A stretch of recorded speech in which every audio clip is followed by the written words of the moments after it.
programang ito ay rated SPG. Striktong patnubay at gabay ng magulang ang kailangan. Maaaring may masiselang tema, lengguwahe, karahasan, sexual, horror o droga na hindi angkop sa mga bata. God, Zoe! Ano nangyari sa'yo, anak? Pag tumakas tanda yan, napalit kami sa tula. Narito na nga ang ating pakaabangan ngayong Miyerkules sa Abot Kamay na Pangarap. Kinagulat nga ni Moira ang nangyari dito kay Zoe dahil sa tama ng baril dito ni Don Pepe. At dito nga, natila nag-alala ng husto itong si Moira na kung papaano mapagamot itong si Zoe na hindi mahahalata dito nila RJ at ni Giselle, na baka isipin nila na may kinalaman pa itong si Zoe at Moira sa pagkawala nga dito ni Don Pepe.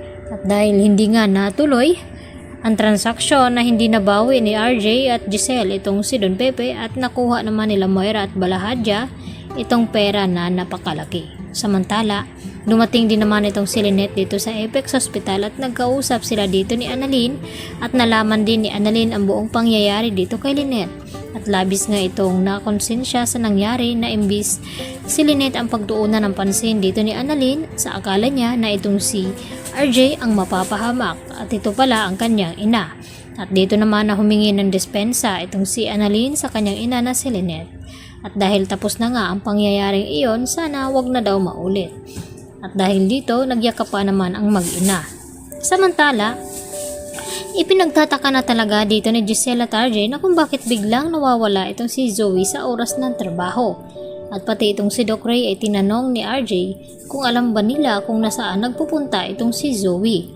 At nag-aalala din itong si Dr. Ray Meneses dito kay Zoe dahil may mental health pa daw itong dinaranas ngayon. At baka naapektuhan na itong si Zoe sa nangyari sa kanyang pamilya ngayon.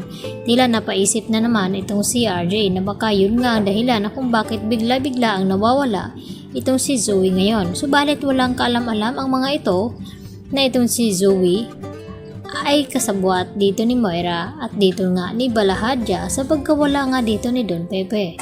At dahil nagtangka nga itong si Don Pepe natatakas, kaya hindi niya akalain na ang kanyang nabaril ay itong si Zoe, akala niya itong si Balahadja. At dahil dito, hindi naman pwedeng maipagamot ni Zoe ang kanyang sarili sa ibang ospital dahil baka malaman daw ng kanyang ama na si RJ at Giselle at Annalyn na kung ano nangyari sa kanya at kung papaano siya nabaril. Baka lalala daw itong sitwasyon. Kaya dito naman nakaisip ng paraan itong si Zoe na isa lamang ang pwedeng makatulong sa kanya at makagamot ay walang iba kundi itong si Doc Carlos na kanyang tunay na ama. Kaya agad ngang tinawagan ni Zoe itong si Doc Carlos at hindi sinasadya na itong si Lynette ang nakasagot nito. At dito nga na nabanggit dito ni Zoe na may malaki siyang problema at tinakailangan niya ng tulong sa oras na ganoon. Tinawag pa niyan daddy itong si Doc Carlos at nagtaka naman itong si Lynette na kung bakit tinatawag ni Zoe na daddy. Dahil dito kung ano-ano pa ang sinasabi ni Zoe sa cellphone. Hanggang sa biglang dumating itong si Carlos at inagaw ang cellphone mula dito kay Lynette at wala na ngang magawa pa itong si Carlos dahil nalaman na nga ni Lynette dahil sa pagtawag nito ni Zoe na ama itong si Carlos. At aaminin na nga ba nila ang buong katotohanan? Lalo na ang nangyari nga dito kay Don Pepe na may kinalaman pala itong si Zoe at kinakailangan siya ngayon na magamot.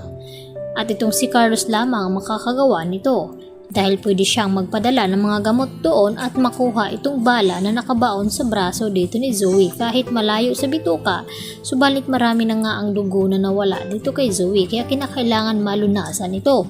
Kaya yan naman ang ating pagkatutukan mamaya mga kapuso, kung dito na kaya mabibisto at magwawakas ang mga pangluloko at pagsisinungaling dito ni Zoe at Carlos. Yan ang aking panibagong latest update today at maraming pong salamat sa inyong pananatiling panonood dito sa aking munting channel.